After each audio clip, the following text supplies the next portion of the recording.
నిజానికి దేవర బతుకుండాడని పెద్ద కథని రాసినాడు నీ బిడ్డ.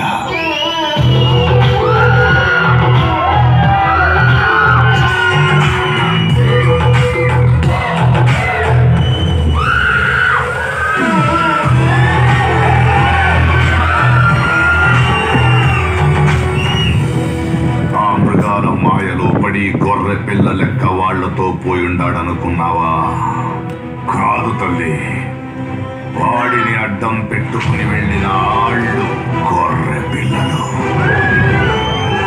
సముద్రంలో ఈ పాటికి మృగం వేటాడినట్టు వేటాడు.